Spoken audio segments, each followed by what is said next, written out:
राज्य मंत्री के दर्जा के साथ ये भी अपनी जिम्मेदारी निभा रहे और इसी तरीके से पार्टी के तमाम हमारे विधायक आने वाले दिनों में विधायकों की भी जवाबदेही को सुनिश्चित किया जाएगा।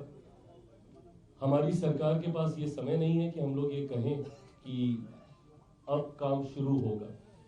हम लोग जितने वादे लोकसभा विधानसभा के चुनाव में हम लोगों ने किए थे, हमारी सरकार उन वादों को पूरा करने के क्रम में हम लोगों ने कार्रवाई शुरू कर दी है। शुगर मिल का मुद्दा अलग अलग मंचों पे मेरे द्वारा तो उठाया ही गया था, हमारे प्रधानमंत्री जी भी इसको लेकर चिंतित रहे। ये एक अहम विभाग की जिम्मेदारी हम लोग के पास है जिसके ऊपर फैसला पहली ही कैबिनेट में लिया गया है। आने वाले दिनों में शुगर मिल्स की स्थापना, उनको दोबारा से चालू कराना, उनको वायबल प्रोजेक्ट्स में कन्वर्ट करना, इन तमाम विषयों पर चर्चा चल रही है। मैं मानता हूं कि आने वाले 5 साल बिहार के लिए एक स्वर्णिम काल के तौर पर होंगे।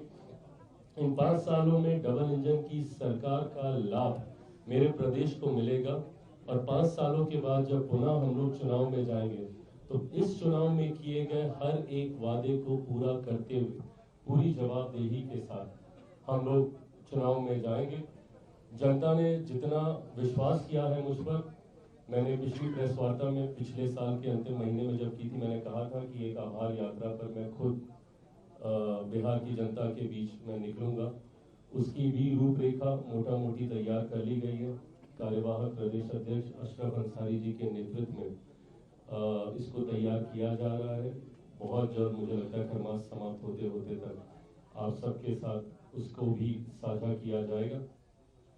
ऐसे में एक बार फिर से आप सबको नववर्ष की शुभकामनाएं देते हुए 15 तारीख को लोक जनशक्ति पार्टी रामविलास ने बिहार प्रदेश में यहीं पर हम लोगों ने पार्टी कार्यालय में हम लोगों ने दही चूरा का आयोजन रखा है। आज मेरी मुख्यमंत्री नीतीश कुमार जी से भी मुलाकात हुई, जहां उनको नववर्ष की शुभकामनाएं देने के साथ साथ दही चूरा के भोज के लिए भी उनको आमंत्रित किया गया है। एनडीए के तमाम साथियों को इसका निमंत्रण दिया है। मैं आप सबसे भी व्यक्तिगत तौर पर यह आग्रह करूंगा कि आप सब भी उसमें सम्मिलित हों और मकर संक्रांति से एक नई ऊर्जा, नई सोच, नए जोश के साथ हम लोग विकसित बिहार के निर्माण में सब मिलकर अपना योगदान दें। तभी 2047 तक हम लोग विकसित भारत बना पाएंगे। बहुत बहुत धन्यवाद। आपने कहा मनरेगा को लेकर एक केंद्र सरकार जो ला रही है वो मनरेगा को बेहतर करने के लिए, लेकिन उधर विपक्ष जो है जो मजबूती से खड़ा वो वही कह रहा है कि जो बोझ है राज्य पर लाखों करोड़ रुपया बोझ आ रहा है। क्यों राज्य की चिंता कर रहे हैं? पूछिए ना, कितनी जगह सरकार है इनकी कि इनको परेशानी हो रही है। कांग्रेस की सरकारें बता दीजिए ना कितनी जगह है कि ये इतना परेशान हो रहे हैं। जो बड़े राज्य हैं बंगाल, तमिलनाडु जैसे, वो भी इनके पास नहीं है।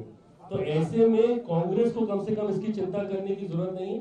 ये कलेक्टिव रिस्पॉन्सिबिलिटी है जो आपकी जवाबदेही को, आपकी अकाउंटेबिलिटी को बढ़ाने का काम करता है, जिससे हर योजना को अभी तक लाभ ही मिला है। जो हम लोग का अनुभव रहा है, हर योजना को कलेक्टिव रिस्पॉन्सिबिलिटी में लाभ मिला है।